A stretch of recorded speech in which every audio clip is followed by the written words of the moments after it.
Nihao, voilà. Euh, Meyamo Zakari, voilà mes seules notions en chinois. Non, je déconne. C'est une magnifique introduction, j'espère que vous a plu et que également regardez, j'ai aussi affûté. Ah, c'est beau. Parce que justement, je vais parler d'un film très spécial, très spécialmente, qui est City of Darkness, le cité de la noire, de la sombreté, de la peur. Voilà, ça fait peur. Non, je déconne. Alors, bon, ça se voit pas, mais je suis très heureux d'avoir vu ce film parce que je m'attendais à rien et je suis très surpris. Parce que en fait, le film, je me suis dit, comme d'hab, c'est un film asiatique, hop, on y va, hein. Ouais. Mais en fait, non, c'était super. Et là, je me suis dit, oh, j'ai pris une claque. Non, mais vraiment pour contextualiser, il faut connaître un peu l'histoire de la cité de Kowloon, qui est une ville assez célèbre en Chine et très peu connue ici. On peut la voir dans des films comme Bloodsport ou un film de Jackie Chan. Et en gros, pour la faire courte, c'est une cité qui existe depuis des siècles et elle est largement connue dans les années 80 où c'est devenu une mini-ville, un quartier très peuplé, le plus peuplé du monde. Et on peut dire à son actif, avant qu'elle soit détruite, à moins 2 millions de personnes. Voilà, il y a vraiment quasi un pays entier, quoi, je dirais même deux. Et vraiment, c'est une affaire très connue parce que c'est quand même un quartier très populaire parce que ça fait objet de beaucoup de cultes et de fantasmes. Parce que même jusqu'à sa destruction, on a pu réaliser un film comme celui de Jackie Chan, là, où les projectiles qu'on voit dans le film, c'est des vraies explosions pour le territoire. Et le film de Blue Sport avec JZVT. Voilà, paix à son âme. Non, je déconne. Mais je veux dire, c'est que ce que j'aimais bien avec ce film, c'est que c'était en 88 et c'était en 90 que ça a été détruite. Et on pouvait voir encore les balbutiements, les fonds d'encombre, le backstage de la cité. Et franchement, ça c'est vraiment très bien. Alors, il y a quand même une histoire entre le Royaume-Uni et Hong Kong, parce que Hong Kong était un territoire britannique. Donc, il y a beaucoup d'histoires de territoires machin. Et comme voilà, ces villes de base étaient créées pour juste stopper la barbarie dans les côtes externes, cette ville est devenue un quartier anarchique, très voilà, un peu un bidonville géant. Mais ils avaient la faculté quand même d'avoir plusieurs étages. Ça arrivait à 15 étages et je me suis dit waouh, c'est quand même un peu qu'on peut voir dans le film, un peu dans tout ce qui est labyrinthe, etc. C'est vraiment ce truc de labyrinthique géant. Et, euh, et franchement, c'est pour ça que c'est connu, parce que c'est un des plus grands joyaux de l'humanité. Et quand tu vas dedans, il n'y a pas de système de classe, les plus riches, les plus pauvres. Non, c'est vraiment un système de gang en fait. Les gens ils se battent pour le territoire, qui va avoir le plus grand territoire. Alors qu'en fait, finalement, le but, c'est, enfin, le plus grand territoire, c'est la citadelle elle-même, hein, c'est elle qui décide. Et c'est fou que quand tu vois le truc, c'est avec des fils électriques partout.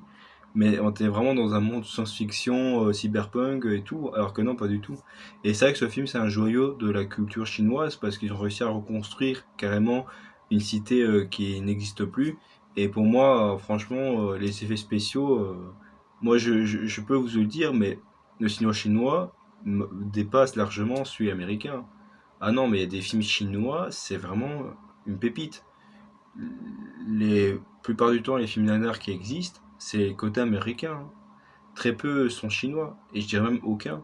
Franchement, je suis désolé, mais les acteurs, la réal, rien à redire, hein.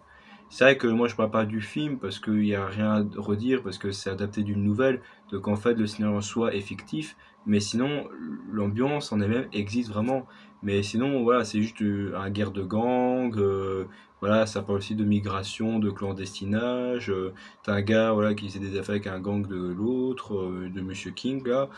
Ça se passe très mal, il s'enfuit, il va se retrouver dans la citadelle qui est dirigée par Cyclone, ils vont se lier d'amitié, puis après il va rentrer dans la famille, ils vont se battre jusqu'au moment où le clan de Cyclone va s'affronter contre celui de King, voilà, et puis après c'est à baston et on verra qui va gagner quoi. Donc c'est vrai qu'en soi, l'intrigue est pas intéressante, mais sinon en soi la réalisation, le montage et même aussi les actions, ah non mais genre, quand il fout des coups de poing, c'est vraiment des vrais coups de poing. Il y avait des bonnes idées de réalisation, il y a de l'originalité dans les prises, dans les attaques et tout. C'est vraiment des films de kung-fu. à ancienne de karaté de Jackie Chan, c'est vraiment ça. Et c'est vraiment, mais vraiment un bijou. C'est incroyable, c'est jouissif, c'est gore et tout. T'es là, waouh. Et il y a même des moments où, ah, il y a des moments où j'étais là pas bien. Ah, le truc qui rentre, le bout de verre qui ressort, et tout. Ah, c'était dégueulasse. Bon, c'est assez cucu parce que le méchant qui bloque les mains des autres par un blocage comme ça, et ça fait très jeu vidéo. J'ai l'impression d'être dans Dark Souls ou Elden Ring où il y a plusieurs phases. Et ou même des fois, quand le personnage est un peu moitié mort, t'as un truc qui se passe, le vent qui le fait emporter en l'air. Enfin, il y a des trucs très cucu, mais tu pardonnes parce que c'est tellement marrant comme film. Et je dirais même jouissif, enfin, c'est vraiment ça, quoi. Et puis le côté, voilà, le culte de la personne, machin, très surexploité. Et c'est vraiment très très drôle. Et vraiment, le film, il en vaut la chandelle. Il faut vraiment regarder. Et puis moi, ce que j'aime bien aussi, c'est également l'ambiance, parce que c'est un film des années, enfin, réalisé maintenant, mais ils ont repris l'aspect qu'il y avait dans les années 80 et on le voit vraiment dans la façon dont les gens se regardent, se ressemblent et tout. Et des fois, un peu côté un peu sexuel, sensuel, c'est assez drôle. Puis le dialogue, la façon dont les gens se regardent sont tellement bien faits. Et je vous dis, mais les Asiatiques, les Chinois, mais franchement, je vous aime.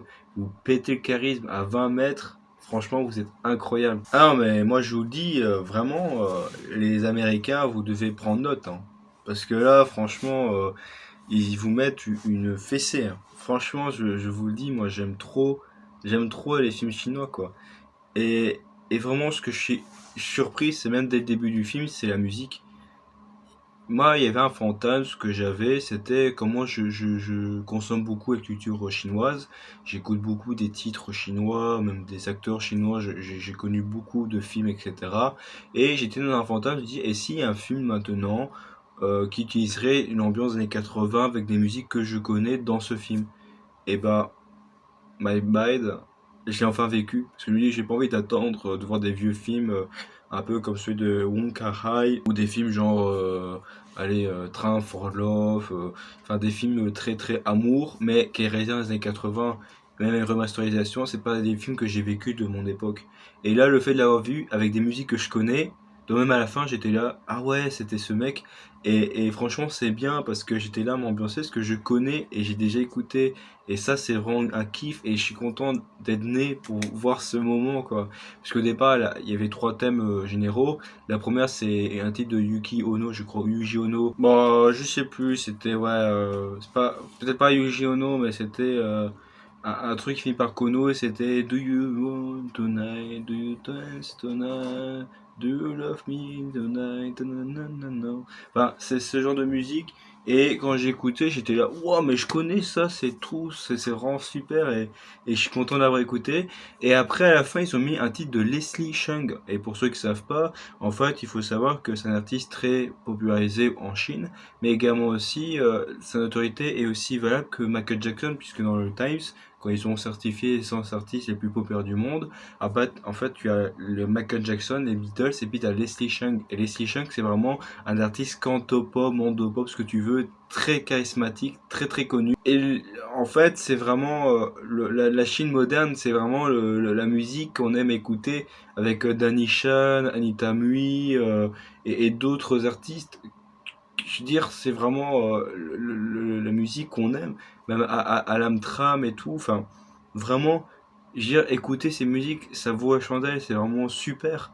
Et je veux dire, ils ont mis un titre de Leslie Cheung, Thanks Thanks Monica, et je me suis dit, waouh, même moi j'avais oublié que c'est lui qui avait chanté tellement je connaissais d'autres musiques plus connues, quoi. Parce que je veux dire, l'artiste Leslie Cheung, il est forcément connu pour ses films avec, par exemple, L'Arme du Crime, avec John Woo, comme j'ai dit Wong Kar-wai, mais là t'as John Woo.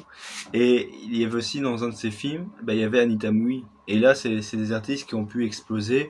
Et je veux dire, c'est des artistes très connus en Chine, quoi. Après aussi, également, on peut citer d'autres artistes très connus, mondialement célèbres, un peu comme les Ip Man. Mais là, c'est plutôt Jet Li. C'est vrai que Jackie Chan, c'est très connu, mais Jet Li, Bruce Lee, euh, Dami Young, je veux dire Brandon Lee aussi également. C'est des artistes qui voilà qui sont quand même mondialement connus et des fois ils ont pas un peu le succès qu'on espérait avoir. Mais je veux dire c'est que vraiment je parle d'atteindre de popularité bien sûr. Mais sinon voilà Leslie Cheung franchement quand ils ont mis cette musique j'étais là non mais là vous m'avez eu quoi. Et à un moment pendant tout le film ils ont mis une musique mais c'était un petit moment, hein. Et c'était un truc acoustique guitare qui me plaisait bien. Et en fait, c'était la musique du film Snowman, composé par Howard Blake. Et dans le générique, il y avait David Bowie qui avait chanté Walking the Air. Et après, c'était un autre enfant qui a chanté Walking in the Air. Et vraiment, quand j'ai entendu cette musique, j'étais là. Mais je connais cette musique, j'étais là. Et là, en fait, tous mes souvenirs sont réapparus de moi quand j'avais 6 ans, il y a plus de 20 ans, comme ça. Et j'étais là à lire un bouquin, Le Bonhomme de Neige, avec le jeu éducatif, et que même j'ai connu le poisson arc-en-ciel. Bah, j'ai envie de chialer parce que cette musique, ça m'a rappelé mes souvenirs, mon enfance quand j'étais tout petit là. Et je veux dire, c'est vraiment un plaisir. Et le fait d'avoir vu ça dans la vraie vie, bah, mes rêves sont réalisés, quoi. Je veux dire, je suis tellement heureux d'avoir vu ça en vraie vie, d'écouter des musiques qui sont pas forcément célèbres chez nous, mais en film comme ça, et je suis vraiment heureux pour moi de l'avoir enfin vécu. Et ça, franchement, je peux pas trop vous en parler, c'est vraiment un cadeau, c'est le vivre comme ça, c'est vraiment beau, quoi. Et franchement, je suis content parce que, je veux dire, le film est bien, tout est charismatique, les personnages, la trame scénaristique, c'est un peu ni queue ni tête, mais les gens se prennent très au sérieux. Et surtout, le cyclone, le personnage, il est trop charismatique. Mais c'est vrai que les coups, ça fait un peu Street Fighter, comme ça et tout. Enfin, ça fait très jeu vidéo, c'est ça qui dénote un peu le film. Et sinon, franchement, allez voir ce film, vous allez aimer. Si vous aimez la bagarre, faut vraiment aimer la bagarre, hein. Mais déjà, si vous aimez la bagarre, allez-y, pied sur la tête, comme on dit. Et franchement, c'est un vrai régal, quoi. Alors, quand j'ai regardé Only the Rifle Flow, qui était vraiment un classique, mais là, ce film, c'est culte, hein.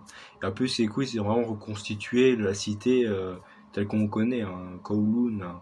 Et, et franchement, c'est un plaisir parce que j'ai passé un très bon moment, quoi, franchement. Et donc, sur ce, merci de m'avoir écouté. J'espère que vous avez passé une bonne journée. Et on se retrouve pour de prochaines vidéos. Ciao, ciao.